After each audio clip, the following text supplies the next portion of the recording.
হচ্ছে হলো তোমাদের 72 মার্কস, ঠিক আছে? মানে 90 তে তো অ্যান্সার করা লাগে, 90 অ্যান্সার করা লাগে, সেখানে হচ্ছে হলো 18 মার্কস থাকতেছে হচ্ছে তোমাদের ভাইভাতে, আর 72 মার্কস হচ্ছে হলো ইউ হ্যাভ টু অ্যান্সার, ঠিক আছে? সো তোমাদের টোটাল 1 ঘন্টা সময় থাকবে এই 72 মার্কস কোশ্চেন অ্যান্সার করার জন্য। প্রত্যেকটা কোশ্চেন বা ইয়ে হবে হচ্ছে হলো কতক্ষণ, 30 মিনিটস করে টাইম পাবা। মানে 30 মিনিটস এর মধ্যে তোমাদেরকে 36 মার্কস এর কোশ্চেন অ্যান্সার করতে হবে, ঠিক আছে? প্রতিটা সেট 36 মার্কস থাকবে। সো আমার পার্টে আমি 3টা 36 মার্কস এর সেট করছি, 1 2 3। তোমাদের আনিসারও পার্টও এরকম থাকবে 4 5 6। সো আউট অফ 3 এর মধ্যে তোমাদেরকে 2টা কোশ্চেন অ্যান্সার করতে হবে, ঠিক আছে? এই 3টার মধ্যে আবার একটা হচ্ছে আবার কম্পালসরি। সো কম্পালসরি হচ্ছে একটা, আর বাকি 2টার মধ্যে একটা কোশ্চেন অ্যান্সার করতে হবে। সো এটা হচ্ছিল মূলত সেট ডিস্ট্রিবিউশন। এখন কোশ্চেন যেহেতু 2টা অ্যান্সার করতে হবে, প্রতিটা কোশ্চেনে 3টা করে সেগমেন্ট থাকবে, ঠিক আছে? যদি কোশ্চেন ম্যাথ বড় হয় তাহলে 2টা সেগমেন্ট থাকবে, আর যদি ম্যাথ ছোট হয়, আমার কাছে মনে হয় যে ম্যাথটা ছোট, 10 মিনিটস বা 12 মিনিটসে করা পসিবল, সেক্ষেত্রে 3টা সেগমেন্ট থাকবে। সেগমেন্ট 3টা থাকলে ধরে নিতে পারো যে 2টা ম্যাথ থাকবে, একটা থিওরি থাকবে, এরকম হতে পারে। আর 2টা সেগমেন্ট থাকলে সেক্ষেত্রে একটা বড় থিওরি থাকতে পারে বা একটা ম্যাথ থাকতে পারে। এটা হচ্ছে হলো অবস্থা। আচ্ছা, থিওরি বলতে স্যার? থিওরি বলতে হচ্ছে হলো বেসিক্যালি তোমার মানে স্ট্রেস স্ট্রেন রিলেটেড যে থিওরিটা বেসিক, শুরুর দিকে ক্লাসে কিন্তু আমি অনেকগুলো থিওরি সম্পর্কে অনেক মানে মোটামুটি টাইম কিন্তু কিল করছিলাম ওই জায়গায় থিওরিতে। তোমাদের জি different sir. Different material properties, stress strain diagram, তারপরে হচ্ছিল different type of stresses, okay? এইগুলো হচ্ছিল থিওরি, হচ্ছিল স্ট্রেস স্ট্রেনের দিকে। আবার হচ্ছিল টর্শনে কিছু হলো, শোনো থিওরি বলতে হলো মূলত প্রত্যেকটা থিওরি ইম্পর্টেন্ট সবচেয়ে পার্ট হচ্ছিল সেই টপিকের টার্মিনোলজি গুলা, ঠিক আছে? স্ট্রেসের যে টার্মিনোলজি গুলো তোমরা শিখতেছো, টর্শনের যে টার্মিনোলজি গুলো তোমরা শিখতেছো, স্ট্রেনের যে টার্ম গুলো শিখতেছো, ঠিক আছে? যেমন মডুলাস অফ ইলাস্টিসিটি। ফর্মুলার ডিরাইভেশন আসতে পারে? ফর্মুলা ডিরাইভেশন আসবে না, কোনো ডিরাইভেশন আসবে না, এটা তোমাদের ডিরাইভেশন করা বয়স না। ডিরাইভেশন যা করবা তোমরা ফ্লুইড মেকানিক্সে করবা, তার আগে তোমাদের ডিরাইভেশন, এখানে কোনো ডিরাইভেশন আসবে না, ঠিক আছে? আর কম্পালসরি স্যার কোন চ্যাপ্টার গুলা থেকে থাকবে স্যার? কম্পালসারি কোন চ্যাপ্টার থেকে থাকতে পারে তোমার মনে হয়? আর স্যার সুপারপজিশনের পরে যেগুলো করাইছেন stress stress strain. Stress strain, আচ্ছা, একজন বলছে স্ট্রেস স্ট্রেন, একজন বলছে সুপারপজিশন। সুপারপজিশন তো স্ট্রেস সুপারপজিশনের স্ট্রেনের পার্ট। পরে স্যার, স্যার যেগুলো স্ট্রেস স্ট্রেনে ম্যাথ গুলো যেগুলো ছিল। আচ্ছা আচ্ছা, হ্যাঁ ঠিক আছে, হতে পারে।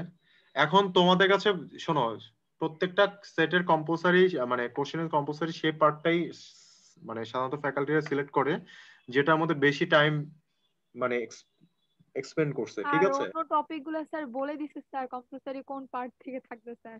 ও আচ্ছা আচ্ছা। সো বেটার, আচ্ছা আমি তাহলে বলেই দেই তোমাদের, যেহেতু আচ্ছা বলে স্যার। দিলে এখানে আসলে বলে দেওয়ার কিছু নাই, এটা স্ট্রেস ট্রেনই ইম্পর্টেন্ট পার্ট, এটা তো বোঝাই যাচ্ছে, ঠিক আছে? এখন তো আমি এমন না যে আমি টর্শন, যেহেতু আমি লাস্টের দিকে টর্শন কিন্তু খুব একটা বেশি টাইম দিতে পারিনি, সো টর্শন থেকে আমি কম্পালসারি পার্ট কেন দিতে যাব? সো তোমরা, জি আমি স্যার। যে পার্টটা আমি বেশি টাইম দিতে পারতেছি না সেই পার্টটাকে আমি হয়তো তোমাদেরকে অপশনে রাখতেছি, অপশনাল রাখতেছি, ঠিক আছে? যাতে করে তোমরাও যদি ভালো করে যদি এই জিনিসটা আন্ডারস্ট্যান্ডিং ওইভাবে ক্লিয়ার না করতে পারো, যাতে করে তোমরা এটা অ্যাভয়েড করতে পারো এই সেটটা। সো দ্যাটস ওয়াই আজকে যে ক্লাসটা হবে সেই ক্লাসটা তোমাদের অপশনাল পার্টের মধ্যে থাকবে, আজকে ক্লাসটা অবভিয়াসলি কম্পালসারির মধ্যে থাকবে না, ঠিক আছে? সো জিনিসটা এরকমই। সো স্ট্রেস স্ট্রেনটাকে ভালো করে পড়ো, চ্যাপ্টার 1 2 ভালো করে পড়লে আমার মনে হয় তোমরা কম্পালসারি পার্ট পুরোটাই অ্যান্সার করতে পারবা। আর আমি যে টপিকগুলো পড়াইছি সেটা হচ্ছে স্ট্রেস স্ট্রেন থেকে তোমাদের মূলত কোশ্চেন থাকবে হচ্ছে 1.5 সেটের মতো থাকবে, ঠিক আছে? 1.5 সেটের মতো থাকবে, হ্যাঁ 1.5 সেট বা 1.5 সেট একটু কম থাকতে পারে, ঠিক আছে? টোটাল 3টা কোশ্চেনের মধ্যে ধরো 45% হয়তো স্ট্রেস স্ট্রেন থেকে থাকবে, ওকে? কলাম থেকে কোশ্চেন আছে, টর্শন থেকে কোশ্চেন আছে, আর হচ্ছে ফেলো থিওরি থেকেও কিছু কোশ্চেন আছে, ঠিক আছে? স্যার তো কলাম আমি, থেকে তো স্যার আপনি জাস্ট 2টা ম্যাথ করিয়ে দিয়েছেন, স্যার ওই আচ্ছা 2টা ঠিক ম্যাথই আছে, করবো? স্যার কলাম থেকে যদি, বইও তো স্যার কলামের কোনো এক্সারসাইজ দেখি নাই। বইয়ে কলামে এক্সারসাইজ দেখো নাই? সো আমি যে যতটুকু করাইছি, তোমরা যদি কোনো রেফারেন্স বই পাও, রেফারেন্স বই থেকে প্র্যাকটিস করতে পারো, বাট কনসেপ্ট এর মধ্যে থেকে, কনসেপ্ট আমি যা করাইছি এর বাইরে কোনো কনসেপ্ট আমি দেইনি, ঠিক আছে? তোমরা অলরেডি সিটি মিড যে এক্সাম গুলো দিছো, মোটামুটি কনসেপ্ট গুলো তো কমন পড়ছে। ম্যাথ ডিরেক্ট কমন পড়বে না, ঠিক আছে? ম্যাথ ডিরেক্ট এক্সপেক্ট করো না যে কমন পড়বে, বাট কনসেপ্ট কমন পড়বে। সো আমার মনে হয় তুমি যদি ক্লাস লেকচার ভালো করে দেখো, কনসেপ্ট গুলো ভালো করে বুঝো, I hope enough, quite enough, good enough. So তুমি আমার কাছে মনে হয় তোমরা ম্যাথ সবগুলোই পারবা, কিন্তু ঝামেলা হবে হচ্ছিল তোমরা টাইমের মধ্যে শেষ করতে পারবা কিনা, সেটা হচ্ছে ইম্পর্টেন্ট। এখানে কিন্তু তোমরা একটু মেন্টালি প্রিপেয়ার থাকো, ঠিক আছে? ওই আস্তে আস্তে করে ম্যাথ করলে কিন্তু দেখবা যে পারতেছো, সব সব ম্যাথই পারো, কিন্তু শেষ করতে পারবে না। সো কোশ্চেন ইজি হলে কোশ্চেন হবে একটু লেন্দি, এটা কিন্তু মাথায় রাখবা। সো এই জিনিসটা একটু মাথায় রেখো যে তোমাকে লেন্দি টাইপের কোশ্চেনে অ্যান্সার করতে হবে। এবং ম্যাথ তুমি যদি ডিরেক্ট পারো মানে ডিরেক্ট পারতে হবে। একটা আছে না যে চিন্তা করলাম, ভাবলাম, ওই ভাবাভাবি সময় খুব একটা বেশি পাবো না, বুঝতে পারছো? এবং ম্যাথ গুলো খুবই ডিরেক্ট, মানে একদম প্রিসাইজ ম্যাথ হয়েছে, খুব বেশি লেন্দি ম্যাথও দেওয়া হয় নাই, একদম প্রিসাইজ টাইপের ম্যাথ দেওয়া হয়েছে। মানে প্রিসাইজ মানে হচ্ছিল মানে খুব শর্ট ক্যালকুলেশন, বেশি ক্যালকুলেশনের ঝামেলা নেই। ওকে, সো এই টাইপের প্রবলেম গুলো একটু বেশি ফোকাস করবা। আর যে কয়টা কনসেপ্ট আমি পড়াইছি প্রত্যেকটা কনসেপ্ট থেকে প্রবলেম আছে, সো কোনো কনসেপ্ট বাদ দিতে যাবে না। যে কয়টা যেমন এই যে সুপার পজিশনের কথা বলতেছে, তারপর হচ্ছিল স্ট্রেইনের যে টপিক গুলো আছে, তারপর প্রেসার ভেসেল আছে, থার্মাল স্ট্রেস আছে, যে টপিকে ম্যাথ দেখেছে প্রত্যেকটা টপিকে ম্যাথই প্র্যাকটিস করতে হবে, প্রত্যেকটা টপিকের প্রবলেম আছে, ঠিক আছে? সো তোমাকে মূলত পুরো সাবজেক্টই পড়তে হবে, মানে যদি মোটামুটি 100% যদি পারতে চাও। টোটাল এক্সাম 1 আওয়ার স্যার, আপনার পার্ট প্লাস আনিস স্যারের পার্ট সহ স্যার? না, আমার পার্ট হচ্ছে হলো 1 ঘন্টা, আনিস ভাই পার্টে থাকবে 1 ঘন্টা। আরে স্যার, স্যার এক আমার পার্ট, ঘন্টা এক্সাম দেওয়ার পর 20 মিনিট সাবমিশন। হ্যাঁ 1 ঘন্টা এক্সাম দেওয়ার পর তুমি 20 মিনিট পাবা সাবমিশনের জন্য। তারপরে সম্ভবত 10 মিনিট হবে হচ্ছিল পরের কোশ্চেন দেওয়া প্লাস প্রিপারেশনের জন্য, ঠিক আছে? 1.5 ঘন্টা পরে তারপর হচ্ছে তোমাদের সম্ভবত ওয়েবসাইটে মনে হয় একটা জেনারেল ইনস্ট্রাকশন দিয়ে দেওয়ার কথা, তোমরা একটু চেক করো। এমআরসি ওয়েবসাইটে জেনারেল ইনস্ট্রাকশন দিয়ে দেওয়া আছে যে কতক্ষণ কত টাইম, কিভাবে ক্যামেরা অন রাখতে হবে, কি করতে হবে, রুলস এন্ড রেগুলেশন। আমি সম্ভবত দেখছি কালকে, আমি এমআরসি সাইটে গেছিলাম, ওখানে সম্ভবত তোমাদের জেনারেল ইনস্ট্রাকশন দেওয়া আছে। সো এই ইনস্ট্রাকশন অলরেডি তোমাদের কাছে সার্কুলেট হয়ে যাওয়ার কথা। সো কতক্ষণ এক্সাম, কতক্ষণ গ্যাপ থাকবে, কতক্ষণ তোমরা সাবমিশনের টাইম পাবা। সো 1 ঘন্টা এক্সাম, 20 মিনিট সাবমিশনের টাইম, ঠিক আছে? এখন সেটা তুমি 1 ঘন্টা 10 মিনিটও লাগাতে পারো এক্সাম দিতে, 20 মিনিট আবার সাবমিশনও করতে পারো, এটা তোমার বিষয়, ঠিক আছে? আমার কাছে মনে হয় হচ্ছে মানে ইন টোটাল তোমরা 1 ঘন্টা 20 মিনিট সময় পাবা সাবমিশন সহ। মানে স্যার দুইটা সেট মিলে, দুইটা সেটের জন্য স্যার? হ্যাঁ হ্যাঁ, দুইটা সেটের জন্য, দুটা সেটের জন্য অ্যান্সার করার জন্য টাইম পাবা 1 ঘন্টা, মানে পুরো 1 ঘন্টা টাইম পাবা দুইটা সেটের জন্য 30 মিনিট করে, আর সাবমিশনের জন্য তোমার 20 মিনিট পাবা। সো তুমি যখনই মনে করো 1 ঘন্টা হবে, তখনই তোমাকে ওয়ার্নিং দেওয়া শুরু করবে হয়তো, যারা যারা থাকবে। মনে করো আমরা তো থাকবোই, আরো হয়তো 2 জন থাকতে পারে, তোমাদের যেহেতু টোটাল 60 স্টুডেন্টস, হয়তো আরো কয়েকজন থাকতে পারে। সো 1 ঘন্টা হইলে স্যার দেখবো দুই ওয়ার্নিং সেট দেওয়া শুরু 1 করবে। ঘন্টায় স্যার? হ্যাঁ, স্যার 2 সেটই 1 ঘন্টায়? 2 সেট মানে হচ্ছে মানে আমার পার্টে 2টা কোশ্চেন 1 ঘন্টা অ্যান্সার করতে হবে, আনিসারের পার্টে 2 ও কোশ্চেন। ওইটাই স্যার, হ্যাঁ সেকশন দুটো তো আলাদা না? হ্যাঁ, সেকশন 2টা আলাদা, সেকশন হ্যাঁ 2টা হ্যাঁ স্যার, ওইটাই। প্রতি সেকশনে তোমাকে 1 ঘন্টা করে টাইম পাবা। ওকে। 1 ঘন্টা করে। আগে তোমরা তো টার্ম ফাইনাল পরীক্ষা কয়টা দেখতা, 1.5 ঘন্টা টাইম পাইতা না, 3টা কোশ্চেন অ্যান্সার করতা না? এখন হচ্ছে তোমরা 2টা কোশ্চেন অ্যান্সার করবে 1 ঘন্টায়, এটা হলো পার্থক্য, আর কিছু না। সাবমিশনের টাইমে ক্যামেরা অন রাখতে হবে? সাবমিশনের টাইমে ক্যামেরাটা অন রাখাটা ইনস্ট্রাকশন আছে, ঠিক আছে? আমি So, স্যার যা একই যা- ফোন দিয়ে তো স্যার মানে ছবি তুলবো আবার ক্যামেরা অন এই রাখবো ব্যাপারটা স্যার। এই ব্যাপারটা আমি জানি অনেকেরই কনফিউশন হবে, এটা হওয়া অস্বাভাবিক কিছু না।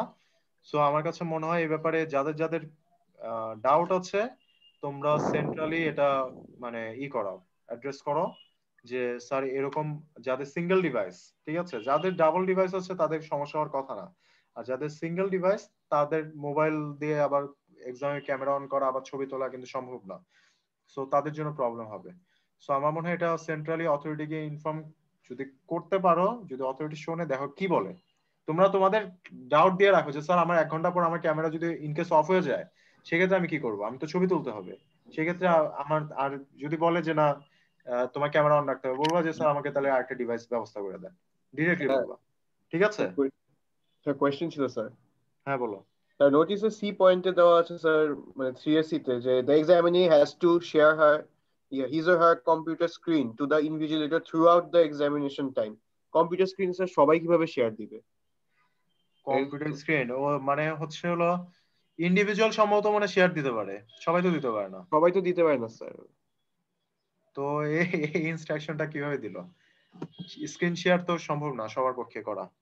আমি এখন যাকেই করব সে স্ক্রিন শেয়ার দিতে পারবে। স্ক্রিন শেয়ারে কি দেখি, multiple parties can share simultaneously. আচ্ছা, এই যে আমি মাল্টিপল দিছি, এখন দেখো তো সবাই স্ক্রিন শেয়ার করতে পারো কিনা।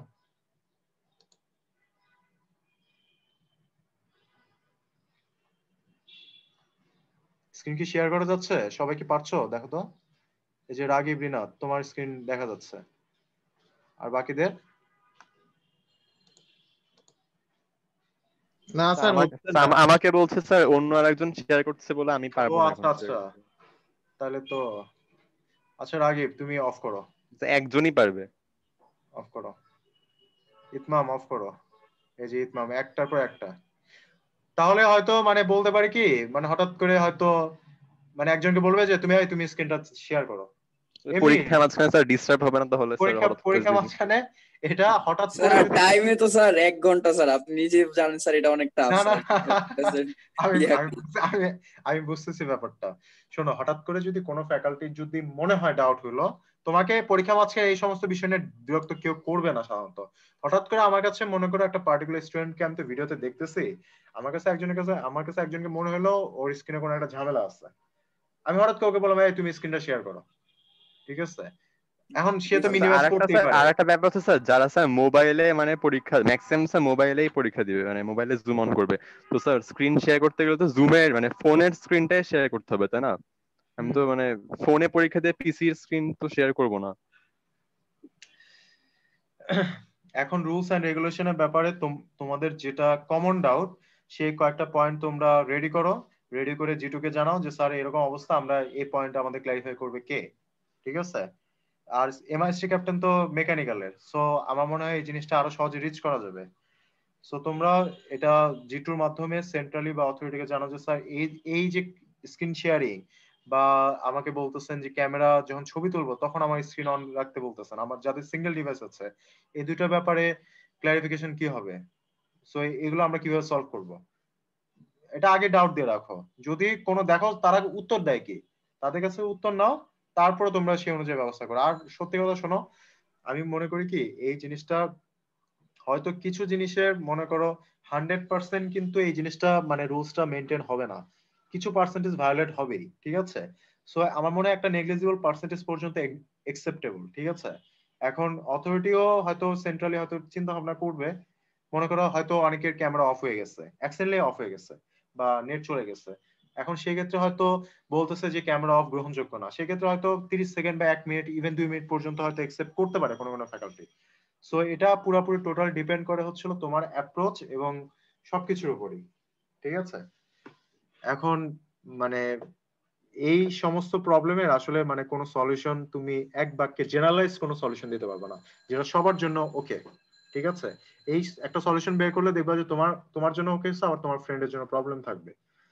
এখন সত্যি কথা বলতে গেলে কি, এখন এমন একটা অবস্থার মধ্যে পড়ে গেছে, এখন এই সিচুয়েশনে আসলে সত্যি কথা সলিউশন, এখন সলিউশন একটাই, সেটা সলিউশন হতে পারে যে পরীক্ষা, এখন কোনো পরীক্ষা নিবে না, এখন সব বাদ, পরীক্ষা যখন এমআইএসটি খুলবে তখন পরীক্ষা নিবে, সেটা একটা সলিউশন হতে পারে। এখন এটা সলিউশন করতে গেলে সবচেয়ে বেশি বড় ভিকটিম হবে হচ্ছে গ্রাজুয়েটিং ব্যাচ যারা, ঠিক আছে?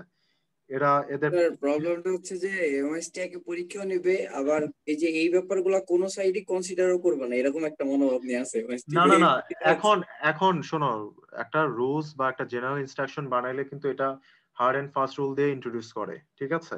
এখন ওখানে যদি সবকিছুই যদি একদম ওপেনলি কোনো সমস্যা নাই তোমরা পরীক্ষা দাও এই সেই, অবভিয়াসলি তোমাকে মানে এমআইএসটি চাবে যে তুমি এই জিনিসটা মেনটেন করো। এখন 100% এর এক্সপেকটেশন থাকলেই তো তুমি সেখানে সাধারণত কি তুমি 100% অ্যান্সার করলেই তো তুমি 80% পাওয়ার একটা সিউরিটি থাকে নাকি? এখন তুমি যদি আগে 20% ছেড়ে বসে থাকো তাহলে তো তুমি 80 জীবনও পাবে না। তো এমআইএসটি হয়তো ওইভাবে চিন্তা করতেছে আমি ওইভাবে হার্ড এন্ড ফাস্ট রুল দিয়ে ওইভাবে ইন্ট্রোডিউস করে রাখবো আমার পলিসি, এক্সাম পলিসি গুলাকে, এখন যতটুকু সম্ভব আমরা এটাকে মেনটেন করতে পারি, ঠিক আছে? এখন জিনিসটা তুমি এভাবে না, অন্যভাবে একটু চিন্তা করো। মনে করো যে তুমি মনে করো বাইরে তুমি অ্যাপ্লাই করলা, হয়তো তোমাকে জিজ্ঞেস করলো যে তোমরা তো এই সময় তো কোভিড সিচুয়েশন ছিল, তোমরা কিভাবে পরীক্ষা দিচ্ছ? তোমরা বলবো যে স্যার আমরা তো অনলাইনে পরীক্ষা দিচ্ছি। তখন তোমাদের এমআইএসটি তে সে হয়তো কোনোভাবে বলবে যে তোমরা যে এক্সাম দিছো সেই এক্সাম পলিসিটা দেখাও, জিজ্ঞাসা করতেই পারে যে সে সময় তোমাদের এক্সাম পলিসিটা দেখাও আমাকে। তখন তোমরা কি করবে, যে এমআইএসটি যে পলিসি গুলো দেখাচ্ছে যে ক্যামেরা অন থাকতে হবে, এই করতে হবে, ওই করতে হবে, তখন তোমরা এই পলিসিটা দেখাই দিবা। তখন সে হয়তো কনভিন্সড হবে যে হ্যাঁ এমআইএসটি ঠিক হইতে এক্সাম নিচ্ছে। এখন ওই পলিসির মধ্যে যে কথা থাকে যে হ্যাঁ কোনো ক্যামেরা অফ হোক কোনো সমস্যা নাই, তারপরে হচ্ছে হলো স্ক্রিন শেয়ারে কোনো সমস্যা নাই, তুমি যেমনি ইচ্ছা পরীক্ষা দাও, পলিসি তো হার্ড করতেই হবে। ঠিক আছে, এখন কতটুকু আমরা মেনটেন করতে পারি সেটা হচ্ছে ইম্পর্টেন্ট, বুঝতে পারছো? সো এগুলা নিয়ে ভয় পাওয়ার ঘাবড়ানোর কিছু নাই।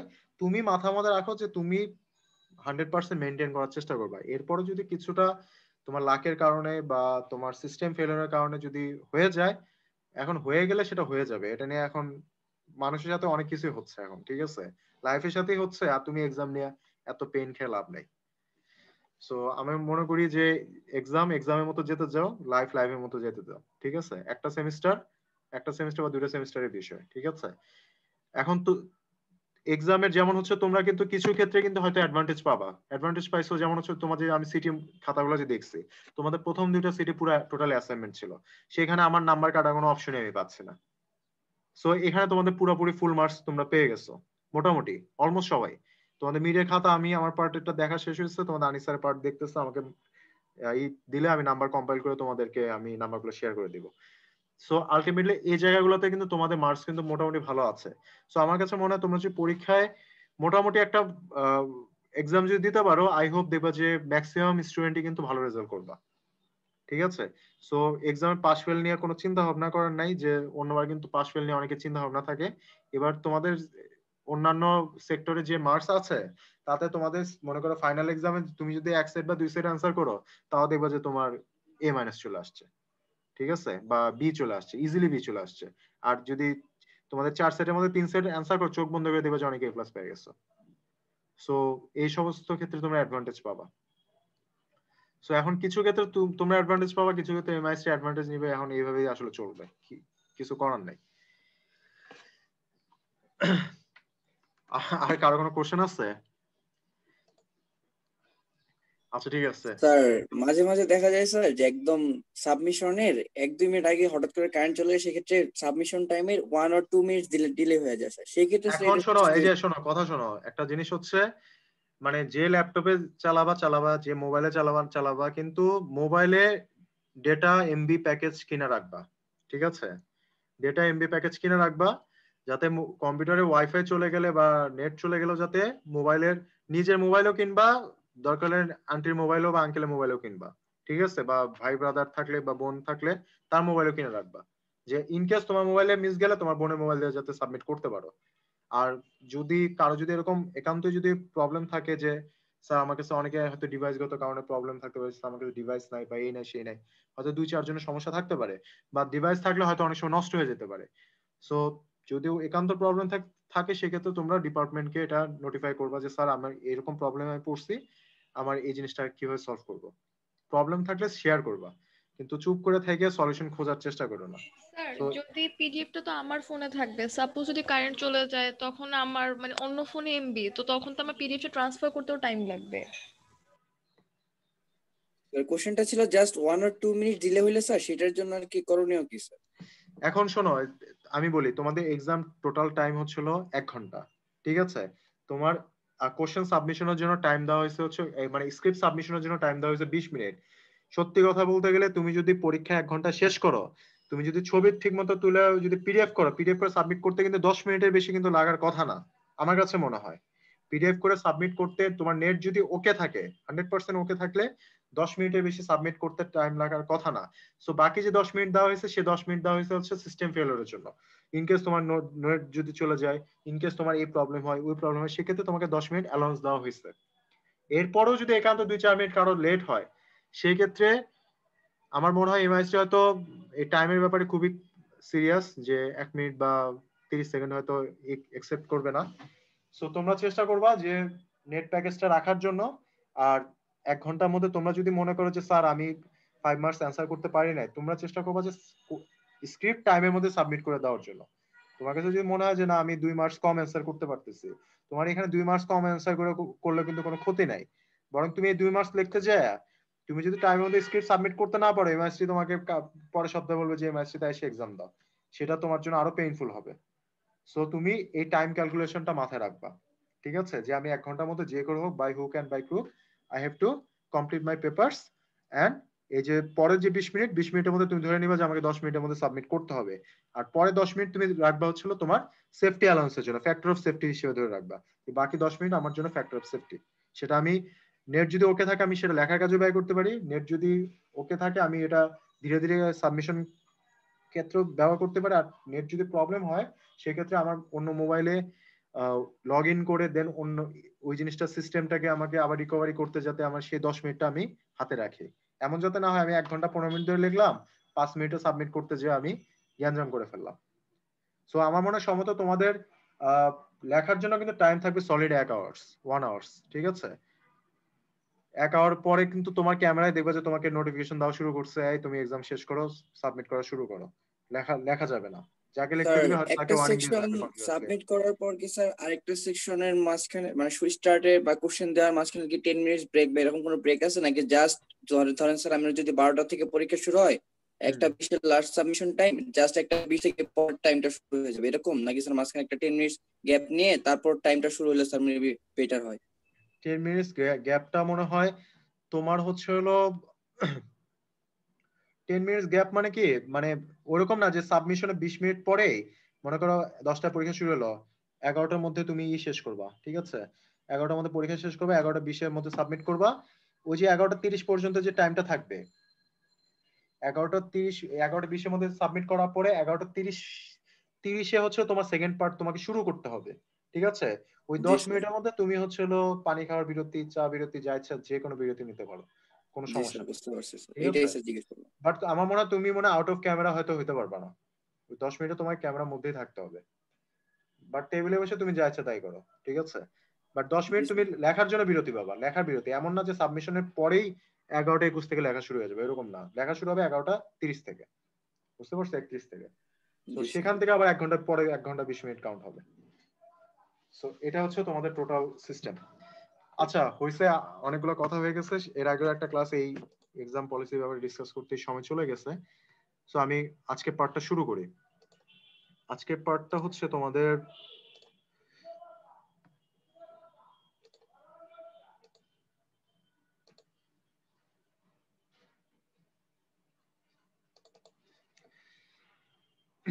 ওকে। আচ্ছা, সো টর্শনের আগের একটা থিওরিটিক্যাল ক্লাস আমি নিছিলাম, একটা বা দুইটা সমস্ত থিওরিটিক্যাল ক্লাস নিছিলাম। সো টর্শনের মূলত ডিরাইভেশন তেমন কিছু ইম্পর্টেন্ট না, টর্শনে আমাদের ইম্পর্টেন্ট হচ্ছে টর্শনের টার্মিনোলজি গুলো, ঠিক আছে। টর্শন কি জিনিস, টর্শনাল স্ট্রেস কি জিনিস, টর্শনাল স্ট্রেন কি জিনিস, ঠিক আছে। তারপরে বিভিন্ন যে আমরা এখন এখানে একটা ডিরাইভেশন আছে, এই ডিরাইভেশনটা যদি তোমরা দেখলে আই হোপ বুঝতে পারার কথা, না বোঝার এখানে কিছু নাই। আর ডিরাইভেশনটা তোমাদের এক্সামের জন্য ইম্পর্টেন্ট। আমার এখানে ডিরাইভেশনের সবচেয়ে বেশি ইম্পর্টেন্ট হচ্ছিল আমাদের এই ফর্মুলাটা ইম্পর্টেন্ট, ফর্মুলাটা হচ্ছে আমাদের ইম্পর্টেন্ট, ঠিক আছে। এটা হচ্ছে টর্শনের তোমার টর্শনাল শিয়ার স্ট্রেস এবং স্ট্রেনের যে রিলেশনটা, সেই রিলেশনটা হচ্ছিল মানে টর্শনের স্ট্রেসের সাথে ডিফর্মেশনাল রিলেশন, টর্শনের স্ট্রেসের সাথে তোমার টর্কের রিলেশন, টর্শনের স্ট্রেসের সাথে তোমার পোলার মডুলাসের রিলেশন, টর্শনের টর্কের সাথে তোমার শ্যাফটের রেডিয়াসের রিলেশন, ঠিক আছে। সো এই রিলেশনটাকে বা এই রেশিও গুলাকে তোমাকে কি করতে হবে, প্রবলেমে ইউজ করতে হবে।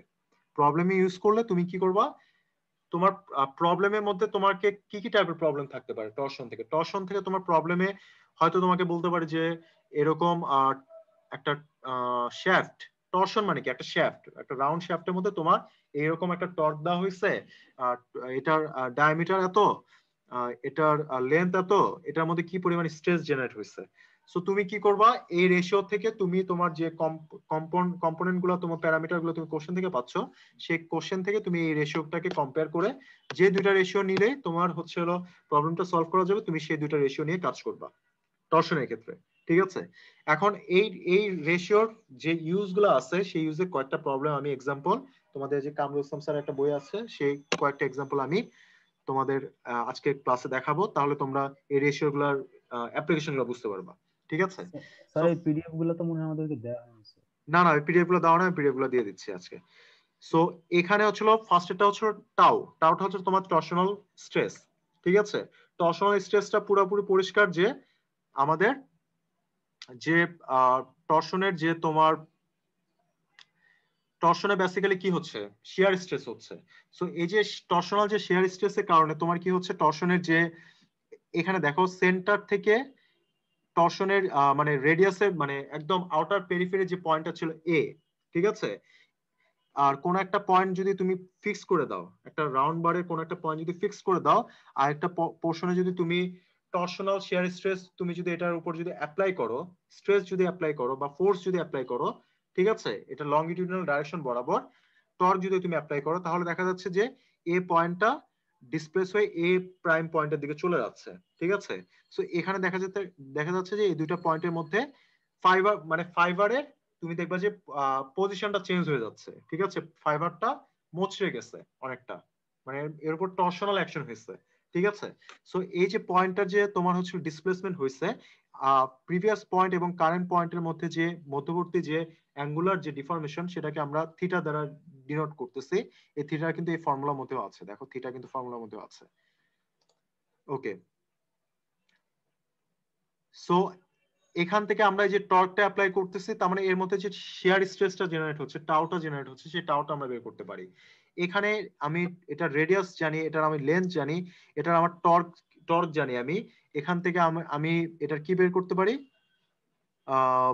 একটা স্ট্রেস বের করতে পারি, আমি অ্যাঙ্গুলার ডিফরমেশন বের করতে পারি, ঠিক আছে? এটা হচ্ছিল আমাদের জেনারেলাইজ ফর্মুলা। এখন এই জেনারেলাইজ ফর্মুলার ইউজটা বা অ্যাপ্লিকেশনটা কোথায় সেটা আমরা এখন দেখবো। ফার্স্ট অফ অল যে জিনিসটা আমাদের আসতেছে সেটা হচ্ছিল এখানে একটা সিম্পল একটা ম্যাথমেটিক্যাল প্রবলেম। ইঞ্জিনিয়ারিং এ মানে ম্যাথমেটিক্যাল প্রবলেম দেখে আমরা যদি থিওরিটা বোঝার চেষ্টা করি, মানে এটাকে যদি আমরা বলি যে প্রবলেম বেসড লার্নিং, ঠিক আছে? আজকে আমরা করতেছি প্রবলেম বেসড লার্নিং, আমরা কিন্তু আজকে থিওরিটিক্যাল বেসড লার্নিং করতেছি না, আমরা আজকে থিওরির উপর বেশি জোর দিচ্ছি না, আমরা আজকে প্রবলেমের উপর বেশি করতেছি, মানে প্রবলেম থেকে থিওরিটা বোঝার চেষ্টা করতেছি। এখানে দেখো একটা প্রবলেম বলা আছে যে a solid shaft is to transmit a torque of 10 kilonewton meter. Okay, if the shearing stress is not to exceed 45 megapascal, find the maximum diameter of the shaft. এখন এই যে এখানে যে একটা প্রবলেমের কথা বলে দেওয়া আছে, এখানে এই ফর্মুলাটা কিভাবে আনলো, এখানে তোমার কি কি ভ্যালু দেওয়া আছে, টর্কের ভ্যালু দেওয়া আছে, শিয়ার স্ট্রেসের ভ্যালু দেওয়া আছে, find the minimum diameter of the shaft. তার মানে তুমি বোঝা যাচ্ছে যে তুমি এই শিয়ার স্ট্রেস দেওয়া আছে, টর্ক দেওয়া আছে, তার মানে এই দুইটা রেশিও নিলে হয়ে যাচ্ছে, ঠিক আছে? এই দুইটা রেশিও নিলে একটা হচ্ছিল তোমার স্ট্রেস, একটা হচ্ছে টর্ক, এটা হচ্ছে রেডিয়াস, আর এটা কি তোমার, এটা কি জিনিস, এটা হচ্ছিল পোলার মডুলাস বা পোলার মোমেন্ট অফ ইনার্শিয়া, ঠিক আছে? যে এই জে এর ভ্যালুটা কি আমরা কি জানি, তোমরা তো মনে হয় এটা ইয়েতে পড়ে আসছো, মোমেন্ট অফ ইনার্শিয়াতে পড়ে আসছো না, জে এর ভ্যালু কত একটা সার্কেলের জন্য বা একটা রাউন্ড শ্যাফটের জন্য, কত বলো তো? পাই বাই 64 ডি স্কয়ার ছিল। পাই বাই 64 ডি স্কয়ার হচ্ছে moment of inertia. Careful, moment of inertia for মানে circular shaft is pi by 64 D to the power 4, ঠিক আছে? সেটা। আর এটা হচ্ছে polar moment of inertia. Polar moment of ইনার্শিয়াটা হচ্ছিল তোমার বেসিক্যালি সেই মোমেন্ট অফ ইনার্শিয়া তোমার হচ্ছিল, আমি দেখাই তোমাকে একটা, যদি এটা যদি দেখাই একটু, ধরো এটা moment of inertia polar moment of ইনার্শিয়ার মধ্যে একটা মেজর ডিফারেন্স আছে। সেই ডিফারেন্সটা হচ্ছিল এখানে আমরা বুঝতে পারবো। এই যে এই ছবিটা দেখতে পাচ্ছ, আমি স্ক্রিন শেয়ার করতেছি আরেকটা। এই যে এখানে দেখো পোলার মোমেন্ট অফ ইনার্শিয়া, ঠিক আছে? সো পোলার মোমেন্ট অফ ইনার্শিয়াটা বেসিক্যালি হচ্ছিল তোমার ইয়েতে একটা টর্শনের মানে একটা টর্ক মানে একটা রাউন্ড শ্যাফটের উপর এটা এক্স এক্সিস বরাবর এটার স্ট্রেস পড়তেছে, এটা ওয়াই এক্সিস বরাবর একটা স্ট্রেস পড়তেছে, এটার জেড এক্সিস বরাবর একটা স্ট্রেস পড়তেছে। সো জেড এক্সিসের যে আমাদের মোমেন্ট অফ ইনার্শিয়াটা হবে হচ্ছিল তোমার summation of moment of inertia along x-axis and y-axis. So moment of inertia তোমার x-axis হচ্ছিল pi 64 d to the power 4, y-axis হচ্ছিল pi 64 d to the power 4. দুইটা যখন তুমি সামেশন করো তাহলে তোমার z-axis বরাবর বা iz আসতেছে হচ্ছিল pi 32 d to the power 4. So সেটাকে আমরা বলতেছি হচ্ছিল পোলার মোমেন্ট অফ ইনার্শিয়া। ঠিক আছে, সো এটা বলা দেখো এখানে পোলার মোমেন্ট অফ ইনার্শিয়া দেখো আমি তোমাকে যদি ছবির মাধ্যমে যদি একটু বোঝানোর চেষ্টা করি, একটু দেখো আমি তোমাদের মনে একদিন দেখাইছিলাম, মনে করে এটা হচ্ছিল তোমার শ্যাফট। ঠিক আছে, শ্যাফট। সো এই শ্যাফটের এখানে এক্স এক্সিস আছে, তোমার হচ্ছিল এটা ধরো ওয়াই এক্সিস। ঠিক আছে, সো এক্স এক্সিস বরাবর একটা মোমেন্ট অফ ইনার্শিয়া আছে, ওয়াই এক্সিস বরাবর একটা মোমেন্ট অফ ইনার্শিয়া আছে। সো এক্স এক্সিস বরাবর মোমেন্ট অফ ইনার্শিয়া কি pi by 64 d to the power 4, Y axis বরাবর মোমেন্ট অফ ইনার্শিয়া কি আই ওয়াই। ঠিক আছে, কিন্তু তোমার সেই পোলার মোমেন্ট অফ ইনার্শিয়া হচ্ছে হলো তুমি তোমার যে বরাবর যে স্ট্রেসটা পড়তেছে, যে বরাবর স্ট্রেসটা পড়তেছে বা যে প্লেন বরাবর স্ট্রেসটা পড়তেছে, প্যারালালি প্লেন বরাবর স্ট্রেসটা পড়তেছে, সেই প্লেনে পারপেন্ডিকুলার ডাইরেকশনে যে মোমেন্ট অফ ইনার্শিয়া আমি ক্যালকুলেট করতেছি সেই ক্যালকুলেটটাই হচ্ছে বা cross sectional area. Cross sectional area তোমার হচ্ছে হলো মানে একটা তো আইএক্স, একটা হচ্ছে আইওয়াই। আইএক্স হচ্ছে এক্স অ্যাক্সিস বরাবর মোমেন্ট অফ ইনার্শিয়া, আইওয়াই হচ্ছে ওয়াই অ্যাক্সিস বরাবর মোমেন্ট অফ ইনার্শিয়া। ঠিক আছে, বাট আমার স্ট্রেসটা তো আমি যেটা অ্যাপ্লাই করতেছি সেটা কি বরাবর পড়তেছে, সেটা তার প্যারালাল বরাবর পড়তেছে না। তুমি যে মানে টরশন যে টর্কটা অ্যাপ্লাই করতেছো, টর্কটা কি এভাবে অ্যাপ্লাই করতেছো না, মানে মোচড়টা তুমি এভাবে দিচ্ছ না। সো এইভাবে দিলে তোমার তুমি যদি এটাকে যদি তুমি ইয়েতে যদি দেখো, যদি তুমি এটাকে মানে টর্কটা যখন অ্যাপ্লাই করতেছো তার মানে এটা যখন টর্ক অ্যাপ্লাই করতেছো এটার প্যারালাল অ্যাকশনে এটার উপর কিন্তু টরশনাল শিয়ার স্ট্রেস জেনারেট হচ্ছে। যেহেতু টরশনাল শিয়ার স্ট্রেস জেনারেট হচ্ছে তাহলে আমি কি করি, আমি কিন্তু এটার উপর কিন্তু জাস্ট একটা এক্সিসে মোমেন্ট অফ ইনার্শিয়া নিতে পারি না। আমি কি করি, মানে এই আইএক্স এবং আইওয়াই এই দুইটা সামেশন, এই দুইটা সামেশনকে আমরা বলতেছি হচ্ছিল আইজেড। ঠিক আছে, এই দুইটা সামেশনটাকে বলতেছি আমরা হচ্ছিল আইজেড। এই আইজেড হচ্ছিল আইএক্স প্লাস আইওয়াই। সো এই দুইটা মোমেন্ট অফ ইনার্শিয়া সামেশন হচ্ছিল আমাদের পোলার মোমেন্ট অফ ইনার্শিয়া। ঠিক আছে, সো এই যে পোলার মোমেন্ট অফ ইনার্শিয়াটা এটা আমরা কোনটার ক্ষেত্রে ক্যালকুলেট করি, অবভিয়াসলি এই পোলার মোমেন্ট অফ ইনার্শিয়া কিন্তু আমরা টরশনের ক্ষেত্রে ক্যালকুলেট করি। ঠিক আছে, বা হচ্ছিল মানে রাউন্ড শ্যাফটের ক্ষেত্রে ক্যালকুলেট করি। এখন এখানে দেখো এই যে রিলেশনটা যে দেখতেছো টাউ বাই আর, এখানে আছে কি সি থিটা বাই এল। এই সি থিটা বাই এল এর জায়গায় আমরা আগের স্লাইডে কি দেখছিলাম, জি থিটা বাই এল। ঠিক আছে, so C theta by L, G theta by L একই কথা, এখানে কোনো চেঞ্জ নাই। এই জিনিসটাকে কিভাবে সিম্পলিফাই করলো একটু দেখো তো, এটাকে কিভাবে সিম্পলিফাই করলো।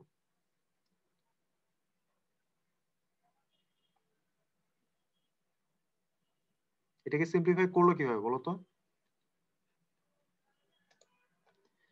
স্যার টি এইদিকে টাউটা এইদিকে রেখে বাই এই যে তোমার এটা যদি টাউ হয়, এটা যদি আর হয়, ইকুয়ালস টু আমি কি দেখতেছি টি বাই জে। ঠিক আছে, টি বাই জে। এখন জে এর ভ্যালু কত, জে এর ভ্যালু কত, pi D to the power 4 divide by 32। So তুমি তোমার হাতে যদি খাতা কলম থাকে তুমি জে এর ভ্যালু লেখা হচ্ছে pi D to the power 4 divide by 32 polar moment of inertia. আর আর সমান সমান কি লিখতে পারো, ডি বাই 2। ঠিক আছে, এই যে রিলেশনটা, এই রিলেশনটাকে যদি তুমি সিম্পলিফাই করো, সিম্পলিফাই করলে তোমার এই ইকুয়েশনটা চলে আসে।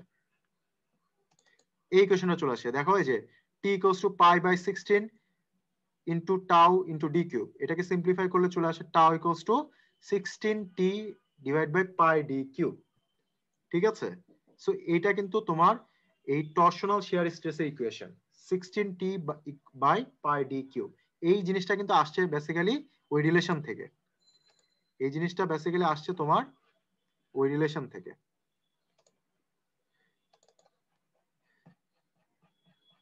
এই রিলেশন থেকে, এই যে tau by R divide by T by J. J এখানে তুমি লিখবা হচ্ছিল pi D to the power 4 divide by 32, আর সমান সমান লিখবা ডি বাই 2। এই রিলেশনটা সিম্পলিফাই করলে তুমি এই যে এই ইকুয়েশনটা পেয়ে যাবে, ইজিলি পেয়ে যাবে। ওই যে ডি বাই 2 আছে না, আর এই যে এখানে 32 আছে না, এই 32 আর 2টা কাটাকাটি চলে যায়, কাটাকাটি চলে গেলে ওটা হচ্ছে 16। বুঝতে পারছো, এই রিলেশনটা ইজিলি চলে আসে। তাহলে এই রিলেশনটা তুমি পেয়ে গেলে, বা এই রিলেশনটা যদি তুমি মুখস্থ বসাও কোনো সমস্যা নাই। তুমি যদি এই ইকুয়েশন ইউজ করে যদি সিম্পলিফাই করে এই ইকুয়েশনটা আনো কোনো সমস্যা নাই।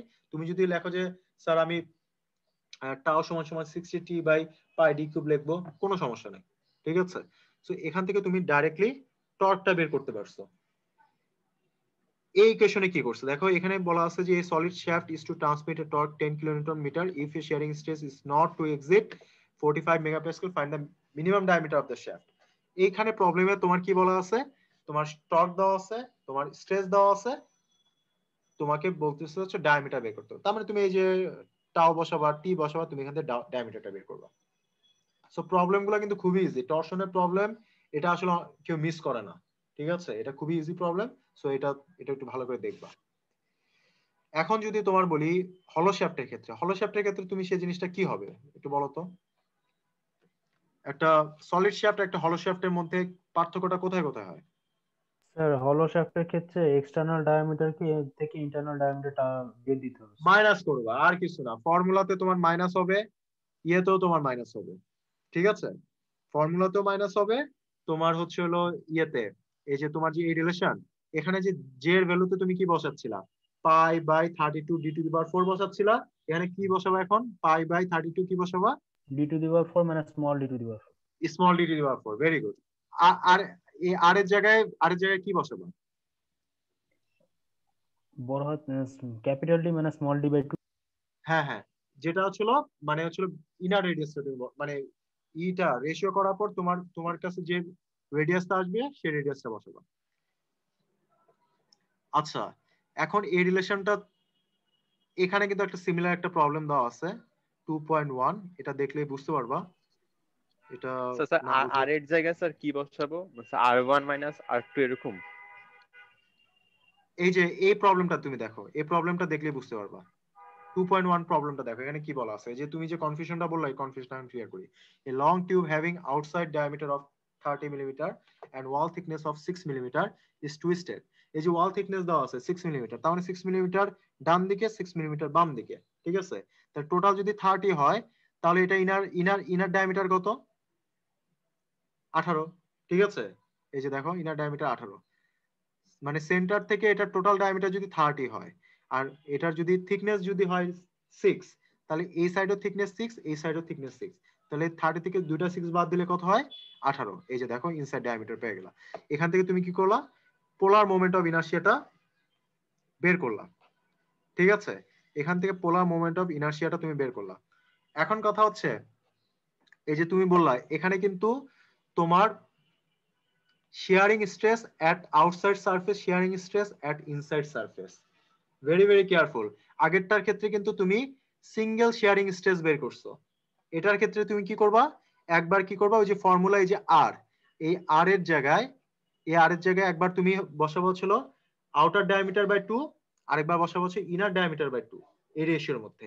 ইনার ডায়ামিটার বাই 2 বসালে তুমি কি কোনটা পাবা, ইনার ডায়ামিটার বাই 2 বসালে তুমি শেয়ারিং স্ট্রেস এট ইনসাইড ডায়ামিটার পাবা, মানে এই যে ভিতরের যে ডায়ামিটার এখানে যে স্ট্রেস জেনারেট হচ্ছে সেটাই স্ট্রেস পাবা। আর তুমি যদি এই রেশিওতে যদি তুমি ক্যাপিটাল ডি বাই 2 দিয়ে করো তাহলে তুমি পাবা হচ্ছে হলো শেয়ারিং স্ট্রেস এট আউটসাইড সারফেস, এটা কিন্তু ক্যাপিটাল ডি বাই 2। এই যে তুমি খেয়াল করো যে 30/2 দিয়ে করছে এখানে দেখছো, আর এই জায়গায় কি করছে 18/2 দিয়ে করছে। সো এই দুইটা প্রবলেমের মধ্যে এই দুইটা কিন্তু মেজর ডিফারেন্স। সো এই দুইটা কিন্তু একটা ভালো টাইপ। সো এটা গেল একটা টাইপ। এই প্রবলেম নাম্বার 2.2টা দেখো, এই বইটা তোমরা তো তোমাদের কাছে নাই, mechanics of materials, Kamrul Islam sir একটা সলভ প্রবলেম একটা বই আছে, এই বইটা তোমরা ফিউচারে নিজেদের কালেকশনে রাখতে পারো, অনেকের কাছে থাকতেও পারে অনেকের কাছে নাও থাকতে পারে, এই বইটা তোমরা রাখতে পারো। এখানে মোটামুটি মানে কনসেপ্ট ক্লিয়ারের জন্য ভালো একটা বই এটা একটা, ঠিক আছে। বইয়ের নামটা একটু আরেকবার একটু বলে ভালো। Mechanics of materials Kamrul Islam স্যারের বই, sir mechanics of materials. Sir কোন স্যারের স্যার? কামরুল ইসলাম স্যার, আমাদের কামরুল স্যারের বই। স্যার পিডিএফ গুলো ক্লাসরুমে দিয়ে দিবেন না স্যার? হ্যাঁ হ্যাঁ, পিডিএফ গুলো ক্লাসরুমে দিয়ে দিব। স্যার রেকর্ডিংও দিয়ে দিন। হ্যাঁ রেকর্ডিং দিয়ে দিব, ঠিক আছে। এই প্রবলেমটা পড়ে দেখো তো এই প্রবলেমে কি বলা আছে। A solid circular steel shaft is subjected to a torque of 15 kilonewton meter if the shaft is not to twist more than 3.5 degree in a length of 7 meter. Careful, এখানে কিন্তু মানে টুইস্টিং জিনিসটা চলে আসছে। যেহেতু টুইস্টিং জিনিসটা চলে আসছে তার মানে আমার রেশিওতে এখানে চেঞ্জ আসবে। আমার তখন এই দুইটা রেশিও নিয়ে কাজ করলে হবে না, আমাকে এই রেশিওটাকে আনতে হবে, থিটাটাকে নিয়ে আসতে হবে। ঠিক আছে, এখন দেখো এটা কিভাবে ইউজ করছে। Determine its diameter, also determine its maximum shearing stress is developed. তার মানে তোমাকে বলা হচ্ছে এর মধ্যে তুমি 3.5 ডিগ্রি টুইস্ট দিছো, ঠিক আছে, এটা আমাদের টর্ক কত অ্যাপ্লাই করছে এটা বলা আছে, কিন্তু তোমাকে এখন বলা আছে যে তুমি এখন এই রিলেশন থেকে তুমি এটা ডায়ামিটার বাই করবা, এটা তুমি শেয়ারিং স্ট্রেস বের করবা। ঠিক আছে, এখন এই ফর্মুলাটা দেখো, এই ফর্মুলাটা কি বোঝা যায় এখানে কি করছে? অ্যাঙ্গেল অফ টুইস্ট এটা কি করছে?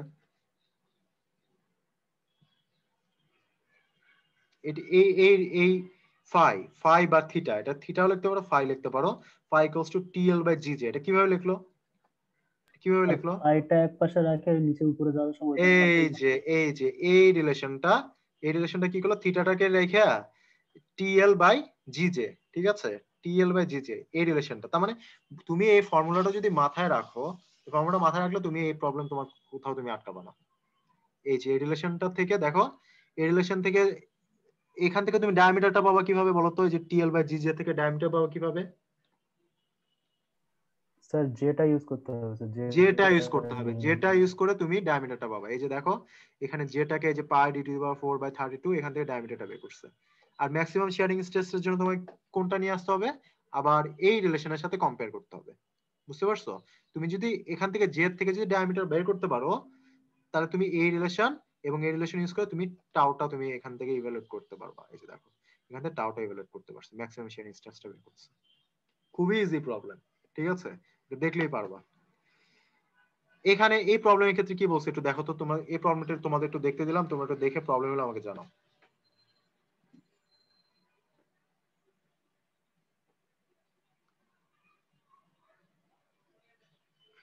আগের প্রবলেম এই প্রবলেমের মধ্যে তেমন কোনো পার্থক্য নেই। আগের প্রবলেম এই প্রবলেমের মধ্যে এক্সট্রা পার্থক্য ছিল determine the diameter of the shaft and power transmitted if the modulus of rigidity 80 megapascal. So এই যে মানে হচ্ছিল এই যে পাওয়ার ট্রান্সমিটেড, ঠিক আছে, একটা মানে এই যে অ্যাঙ্গুলার মোশন যে এর মধ্যে চলতেছে, এটা পাওয়ার ট্রান্সমিশনের ফর্মুলা কি? টি ওমেগা না?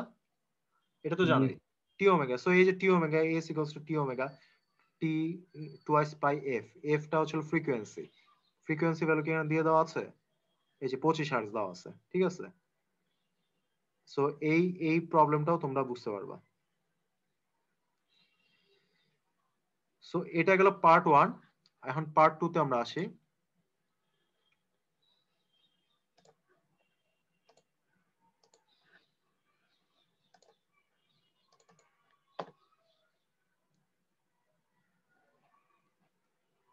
এই আর্টিকেলটা একটু ভালো করে পড়বা, এই পোলার মোমেন্ট অফ ইনার্সিয়া এই আর্টিকেলটা ভালো করে পড়বা।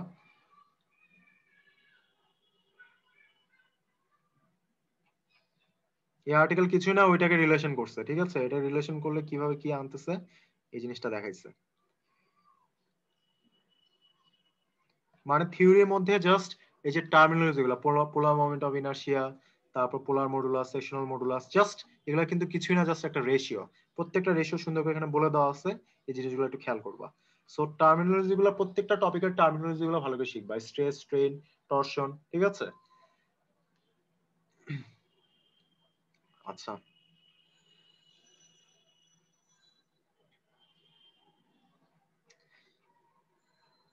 প্রবলেম নাম্বার 2.6 এটা দেখো তো বুঝো কিনা।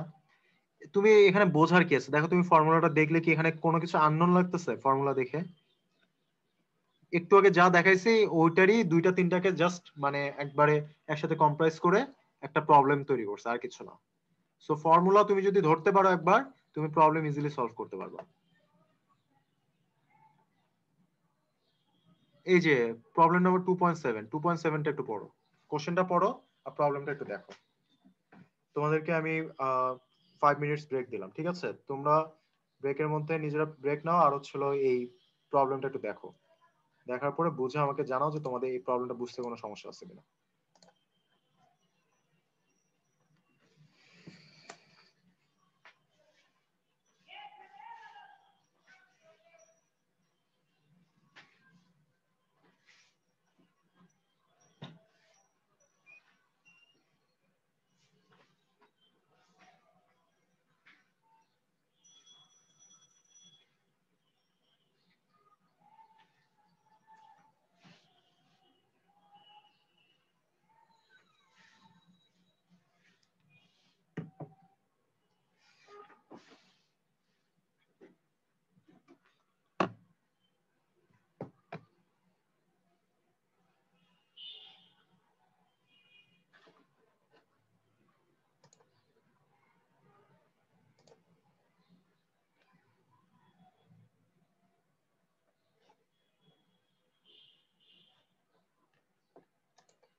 কোশ্চেনটা কি বুঝতে পারছো তোমরা? ফার্স্টে শ্যাফটটা খেয়াল করবা যে এটা কি সলিড শ্যাফট না হলো শ্যাফট। ঠিক আছে, যখন হলো নিয়ে আসবে তখনই মাথা মধ্যে নিয়ে আসবে যে ইন্টারনাল ডায়ামিটার আউটার ডায়ামিটার ব্যাপার আছে। সলিড হলো শ্যাফট হলে shaft, sir. হ্যাঁ হলো শ্যাফট, তার মানে এখানে বোঝা যাচ্ছে যে মাইনাস করতে হবে ইন্টারনাল ডায়ামিটার। তারপরে বলা আছে দেখো এখানে তোমার ক্লু দেওয়া আছে ইন্টারনাল ডায়ামিটার হচ্ছে আউটার ডায়ামিটার, ইন্টারনাল ডায়ামিটার হচ্ছিল 0.8 টাইমস। ঠিক আছে, কত পাওয়ার ট্রান্সমিট করতেছে? 1500 কিলোওয়াট। তো এই যে 1500 কিলোওয়াট, তার মানে এখান থেকে যে দেখো যে power transmitter P equals to T omega যেটা ছিল বা H equals to T omega ছিল, তুমি এটাকে এইচও দিতে পারো, তুমি এটাকে পিও দিতে পারো, কোনো সমস্যা নাই।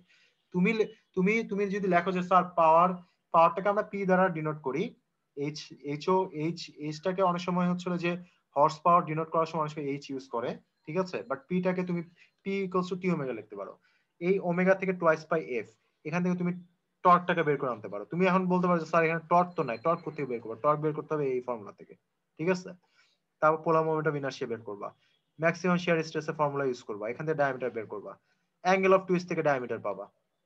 ঠিক আছে, সো এখানে দেখো তোমার কিন্তু বলা আছে তুমি কিন্তু ডায়ামিটার কিন্তু দুই জায়গা থেকে বের করতে পারতেছো। একটা ডায়ামিটার তুমি বের করতে পারতেছো এই ফর্মুলা ইউজ করে, আরেকটা ডায়ামিটার বের করতে পারতেছো তুমি অ্যাঙ্গেল অফ টুইস্ট ইউজ করে। ঠিক আছে, সো তুমি এই যে দুইটা ডায়ামিটার যে বের করতেছো, এই দুইটা ডায়ামিটার তোমাকে যদি তোমার যদি কোশ্চেনে যদি এরকম থাকে যে ডায়ামিটার বের করো, সো তোমার যদি ডায়ামিটার বের করার জন্য যদি সাফিসিয়েন্ট ডেটা না থাকে তাহলে যে কোনো একটা ওয়ে থেকে বের করবা। আর যদি মনে করো যে দুইটা ফর্মুলা থেকে ডায়ামিটার বের করা যায় তাহলে দুইটা ফর্মুলা থেকে ডায়ামিটার বের করে দেখাতে হবে। ঠিক আছে, সো এই প্রবলেমটা তোমরা দেখতে পারো, ভালো একটা ডেমো প্রবলেম। আচ্ছা, এটাও একটা সেম টাইপের প্রবলেম। আই হোপ আমার কাছে মনে হয় তোমরা এগুলো জাস্ট একটু বাসায় ঠান্ডা মাথায় দেখলেই বুঝতে পারবা, খুব বেশি কমপ্লিকেটেড প্রবলেম না এগুলো। বলো স্যার প্রিভিয়াস ম্যাথটা একটু আচ্ছা, প্রিভিয়াস ম্যাথটা দেখো।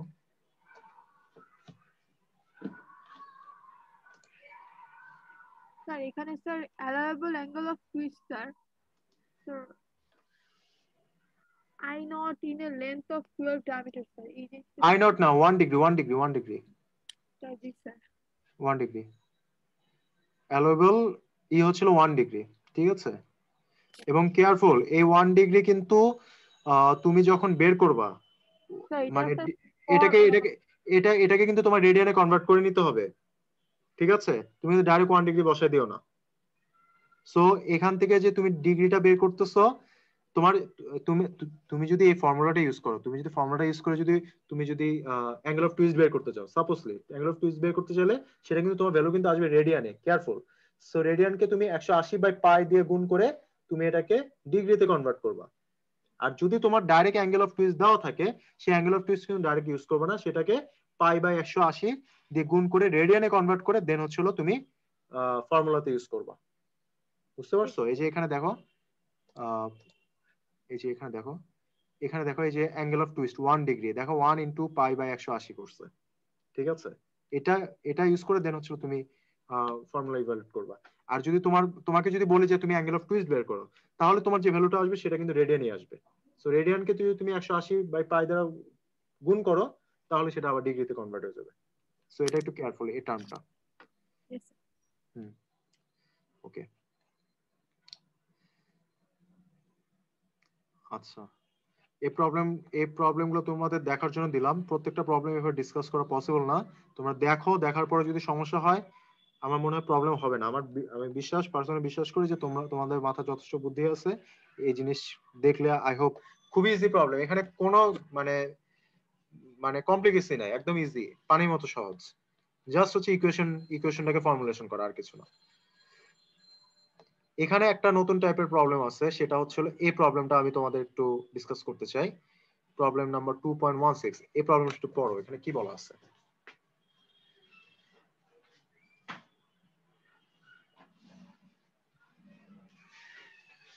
এই প্রবলেম দেওয়া আছে, এখানে প্রবলেম দেওয়া আছে হচ্ছিল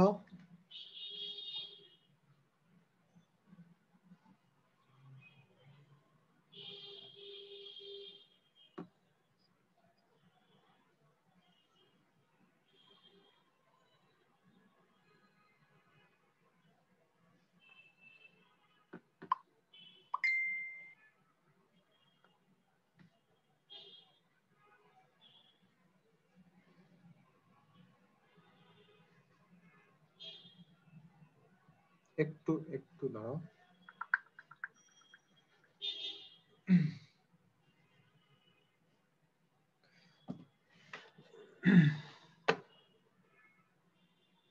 আচ্ছা, এই প্রবলেমটার মধ্যে দেওয়া আছে a aluminum shaft of diameter 45 mm is connected to 4 gears which are subjected to torques. একটা অ্যালুমিনিয়াম লম্বা একটা শ্যাফট দেওয়া আছে, এই শ্যাফটের মধ্যে 4টা গিয়ার অ্যাটাচ করা আছে, ঠিক আছে? Determine the relative angle of twist of gear A with respect to gear D if the modulus of rigidity G equals to 30 gigapascal. So একটা টোটাল লম্বা A B B C C D total shaft আছে, প্রত্যেকটা শ্যাফটের মধ্যে distance আছে, প্রত্যেকটা শ্যাফটের মধ্যে মানে একটা শ্যাফটের মধ্যে অনেকগুলো গিয়ার অ্যাটাচ করা আছে, একটা গিয়ার কিন্তু এক এক দিয়ে রোটেট করতেছে, খেয়াল করে দেখো, এবং একটা গিয়ার এক একটা মানে হচ্ছে এক একটা টর্কে ঘুরতেছে, সেম টর্কে না, আলাদা আলাদা টর্কে কিন্তু ঘুরতেছে, ঠিক আছে? একটু খেয়াল করে দেখো। এখন কথা হচ্ছে আমাকে বলা হচ্ছে যে এই যে গিয়ার গুলা যে অ্যাটাচ হয়েছে এর মধ্যে তো অ্যাঙ্গেল অফ টুইস্ট জেনারেট হতে পারে, টর্শনাল স্ট্রেসের কারণে অ্যাঙ্গেল অফ টুইস্ট হতে পারে, শ্যাফটটা রোটেট করতেছে, অ্যাঙ্গেল অফ টুইস্ট হতে পারে। সো আমাকে বলা হচ্ছে যে এই যে A to D, A to B, B to C, C to D, ঠিক আছে, প্রত্যেকটা কিন্তু ইন্ডিভিজুয়াল কিন্তু অ্যাঙ্গেল অফ টুইস্ট হচ্ছে। তুমি কিন্তু থিটা এ টু বি বের করতে পারো, থিটা বি টু সি বের করতে পারো, থিটা সি টু ডি বের করতে পারো। আমি তোমাকে বললাম যে না, আমাকে টোটাল অ্যাঙ্গেল অফ ডিফরমেশন কত হচ্ছে, থিটা এ থেকে ডি পর্যন্ত টোটাল ডিফরমেশন কতটুকু হচ্ছে। সো টোটাল ডিফরমেশন বের করতে হলে তোমাকে কি কি করতে হবে, যে আমাকে এই এ বি, বি সি এবং সি ডি টোটাল ডিফরমেশন যোগ করতে হবে, প্রত্যেকটা ডিফরমেশন আলাদা আলাদা করে বের করে আমাকে টোটাল ডিফরমেশন সাম করতে হবে। এখানে কিন্তু সেই জিনিসটাই করছে, দেখো এই প্রবলেমে consider clockwise deformation as positive the angle of twist of gear A with respect to gear D. Theta বা phi A by D equals to phi AB plus phi BC plus phi CD. এখন প্রত্যেকটা formula তুমি জানো যে TL by GJ, এটা কিন্তু তুমি এই ফর্মুলাটা তুমি জানো যে অ্যাঙ্গেল অফ ডিফরমেশনের ফর্মুলা হচ্ছে TL by GJ, TL by GJ, TL by GJ। এখন কথা হচ্ছে এই যে TL by GJ প্রত্যেকটা ক্ষেত্রে যে আমরা বসাইলাম এর মধ্যে কোনটা কোনটা ভ্যালু কনস্ট্যান্ট একটু বলো তো। এল এর ভ্যালু থিটা এবি এর জন্য কত হবে, কত হবে? 2.5 2.5। বিসি এর জন্য এল এর ভ্যালু কত হবে? 2। সিডি এর জন্য কত হবে? 2.5 2.5। ঠিক আছে, ভেরি গুড। এখন কথা হচ্ছে জে, জে এর ভ্যালু কি এখানে ভ্যারি করবে? জে মানে কি, পাই ডি টু দি পাওয়ার 4/32, প্রত্যেকটা ডায়ামিটার একই না? জি স্যার। তাহলে কি এটা কনস্ট্যান্ট না? এই যে দেখো 40.26 40.26 40.26। জি এর ভ্যালু, শ্যাফটটা একই ম্যাটেরিয়াল দিয়ে তৈরি, not composite material, uniform material দিয়ে তৈরি, সো জি এর ভ্যালু কনস্ট্যান্ট, ঠিক আছে? তাহলে ভ্যারিটা করছে কোথায় আমার? লেন্থে ভ্যারি করছে। লেন্থ হচ্ছে 2.5 × 10⁻³ ওটা হচ্ছে ইউনিটে মিলিমিটারে নিয়ে আসছে, ইউনিট 10⁻³ লিখছে, ঠিক আছে? জ্ঞানজামটা হচ্ছে কোথায় তোমার, দেখো এই যে টর্ক, এই যে টর্কের ভ্যালুগুলো বসাতে যে কিন্তু এখানে কিন্তু এখানে কিন্তু মূলত এই ম্যাথটার গেমটা কিন্তু এই জায়গায়, এই গেমটা এখানে কিভাবে এই জায়গায়, এখানে দেখো কথাটা কি বলছে, consider clockwise deformation as positive and the angle of twist. এখন কথা হচ্ছে এই যে ক্লকওয়াইজ ডিফরমেশন বা ক্লকওয়াইজ যে টর্ক, এখন এ টু বি, ঠিক আছে, একটু খেয়াল করে দেখো, এ থেকে বি পর্যন্ত বেসিক্যালি তোমার মানে কোন শ্যাফটের রোটেশন ইমপ্যাক্ট করতেছে, বেসিক্যালি মানে কোন গিয়ারের রোটেশনটা ইমপ্যাক্ট করতেছে এ টু বি এর পর্যন্ত? বি এর স্যার। গিয়ার এ না? জি স্যার। গিয়ার এ। সো গিয়ার এটা কি কোন কোন ডাইরেকশনে ঘুরতেছে, ক্লকওয়াইজ না অ্যান্টি ক্লকওয়াইজ? Clockwise sir. তাহলে 400 আমি পজিটিভ ধরবো, ঠিক আছে? সো এই যে দেখো থিটা এ বি টিটা লিখছে 400 × 10⁻³, ঠিক আছে? নিউটন মিলিমিটারে নিছে, এটা নিউটন মিটারে আছে, নিউটন মিলিমিটারে নিছে, এজন্য 10⁻³ নিছে। তো থিটা এবি এর জন্য 400 × 10⁻³ পজিটিভ, এর জন্য পজিটিভ আছে। থিটা বিসি এর জন্য কি করবা? বিসি এর জন্য কি করবা? বিসি এর জন্য তোমার কি হবে? বিসি এর জন্য তোমার টোটাল অ্যাকশন হচ্ছে কয়টা গিয়ারে? এ এবং বি এর অ্যাকশন, দুইটা গিয়ারের জন্য অ্যাকশন হচ্ছে, মানে এর অ্যাকশনের যে ইমপ্যাক্ট, সেই ইমপ্যাক্টটা কোথায় এসে পড়তেছে? বি এর উপর পড়তেছে, আবার বি তে আরেকটা গিয়ার অ্যাটাচ আছে, তাহলে এ থেকে বি তে ইমপ্যাক্ট কত আসতেছে? 400 প্লাস। বি থেকে সি তে যেতে আবার কত আসতেছে? অ্যান্টি ক্লকওয়াইজ মাইনাস, মাইনাস কত আসতেছে? ক্লকওয়াইজ স্যার, মানে 550 550 অ্যান্টি ক্লকওয়াইজ যাচ্ছে, তাহলে এ টু সি যেতে টোটাল টর্ক কত হচ্ছে তাহলে? এ থেকে বি তে যেতে তোমার পড়তেছে হচ্ছিল +400, বি থেকে সি তে যেতে হলে তোমার কিন্তু আলটিমেটলি এই যে 400 ইম্প্যাক্টটা তো এসে এটার উপর পড়তেছে, ঠিক আছে? তাহলে কি হচ্ছে 400 প্লাস -550, তাহলে ইকুয়াল করলে কি হয় -150। 150, এই যে দেখো -150, ঠিক আছে? অ্যান্টি ক্লকওয়াইজ কে নেগেটিভ ধরছে, ক্লকওয়াইজ কে পজিটিভ ধরে নিছে, এই যে শুরুতে বলে নিছে। এর পরেরটা কি হবে বলো তো, লাস্টেরটা কি হবে? 400 প্লাস -550 প্লাস 450, তাহলে 400 450 850 -550, তাহলে কত হবে? স্যার +300। +300, এই যে দেখো +300, ঠিক আছে? এইভাবে করে আমরা total A to B, B to C, C to D, total A থেকে ডি পর্যন্ত টোটাল অ্যাঙ্গেল অফ টুইস্ট কত হবে প্রত্যেকটা ইন্ডিভিজুয়াল করে যোগ করে আনতেছে। এটা হচ্ছিল একটা প্রবলেমের একটা ক্রাইটেরিয়া। সো এটাও টর্শনের জন্য একটা ইম্পর্টেন্ট একটা প্রবলেম। তোমার যদি আমি যদি মনে করি এরকম একটা প্রবলেম এক্সামে যদি দেইও, কিছুই হবে না, খালি জাস্ট তোমার এখানে হচ্ছে আমি এই টর্কের ভ্যালু চেঞ্জ করে দিচ্ছি, ক্লকওয়াইজ জায়গায় অ্যান্টি ক্লকওয়াইজ করে দিচ্ছি, প্রবলেম একই টাইপেরই। তুমি যদি এই সিস্টেম জানো তুমি এই রিলেটেড সব প্রবলেম প্র্যাকটিস করতে পারবা। সো এইগুলোই ছিল হলো টর্শনের মেইন প্রবলেম গুলা। আরেকটা টাইপ আছে ওটা একটু কঠিন, আমি আর ওই দিকে যাচ্ছি না। সো এগুলো মোটামুটি ইজি টাইপের মধ্যে আছে, এই জন্য আমি এর মধ্যে সীমাবদ্ধ থাকতেছি। সো এটা ছিল তোমাদের মোটামুটি টর্শনের লেকচার। সো এটা গেল। সো এ পর্যন্ত কারো কোনো ডাউট থাকলে বলতে পারো।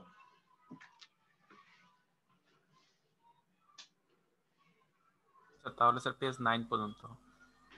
হ্যাঁ পেজ 9 পর্যন্ত স্যার। পেজ 9, হ্যাঁ টর্শন পেজ 9, এই যে হ্যাঁ টর্শন পেজ 9, এখানে 9টা পেজ আছে, আর হলো আগেরটার মনে হয় যে কয়টা পেজ দিলাম, আমি সবগুলো ফাইল দিয়ে দিব, ঠিক আছে? একটু পরে দিয়ে দিচ্ছে, তোমরা দেখলে বুঝতে পারবা।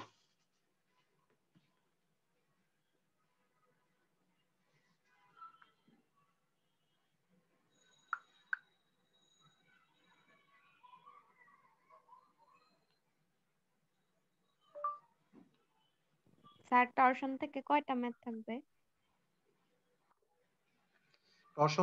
টর্শন থেকে প্রবলেম থাকবে একটা।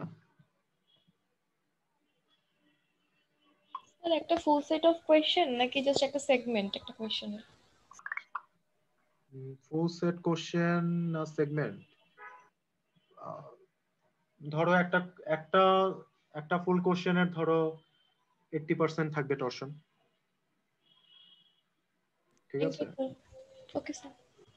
সো আমি তোমাদের মোটামুটি বলে দিচ্ছি যে টর্শন থেকে কোশ্চেন আছে, তোমাদের শেয়ার স্ট্রেস থেকে, শেয়ার স্ট্রেন থেকে, স্ট্রেসের প্রত্যেকটা টাইপ থেকে কোশ্চেন আছে। সো কোনো টপিক বাদ যাবে না, প্রত্যেকটা টপিক থেকে কোশ্চেন আছে। ইভেন আমি এখন যে লাস্ট যে টপিক পড়াবো এই টপিকের একটা কোশ্চেন আমি দিয়ে রাখছি, ঠিক আছে? এবং খুবই ইজি কোশ্চেন। এই টপিকে কোনো ম্যাথ থাকবে না, এই টপিকে ম্যাথ গুলো তোমরা প্র্যাকটিস করবে হচ্ছে মেশিন ডিজাইনে। যে আমার খুবই ইচ্ছা ছিল এই টপিকটা পড়ানোর, বাট হয়তো এর জন্য পড়াতে পারি নাই। যদি ভবিষ্যতে তোমাদের সাথে সুযোগ হয় মেশিন ডিজাইন ক্লাস নেওয়ার, তাহলে তখন আমি ফেলোর থিওরিজ সম্পর্কে খুব ডিটেলসে ভালোভাবে পড়াবো, ঠিক আছে?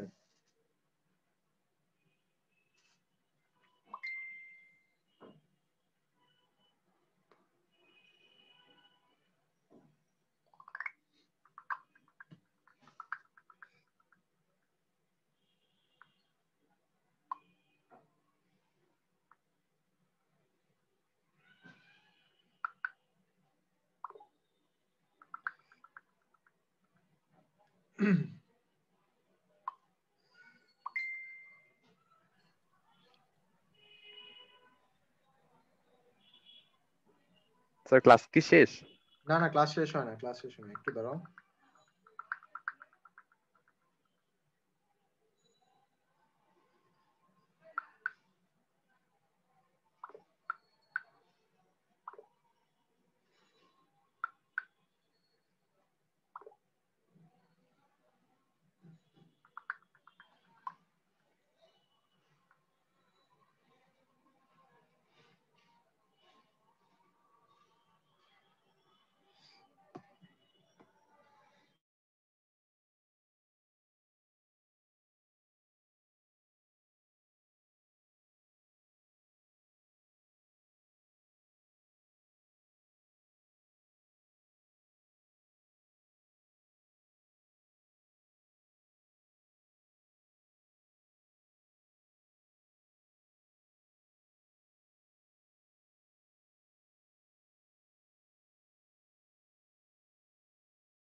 কারো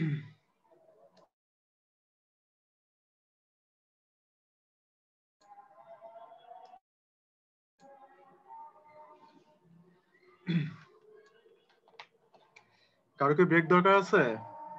তোমাদের আর ক্লাস আমার আর 15-20 মিনিটের মতো লাগবে, ঠিক আছে? কেউ যদি ব্রেক নিতে চাও ব্রেক নিতে পারো, নাকি আমি কন্টিনিউ করব?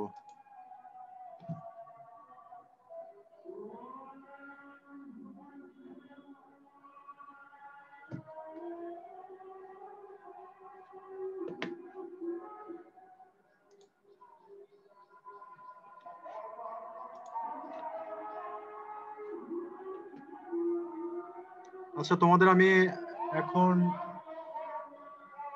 এখন বাজে হচ্ছে 5:16, আমি 5:25 নেক্সট ক্লাসটা কন্টিনিউ করব, ঠিক আছে? তোমরা অনলাইনে থাকো, আমি 5:25 আমি আসতেছি।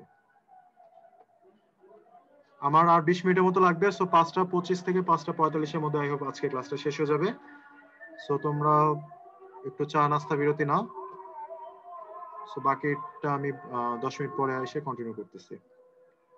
ওকে, থ্যাংক ইউ।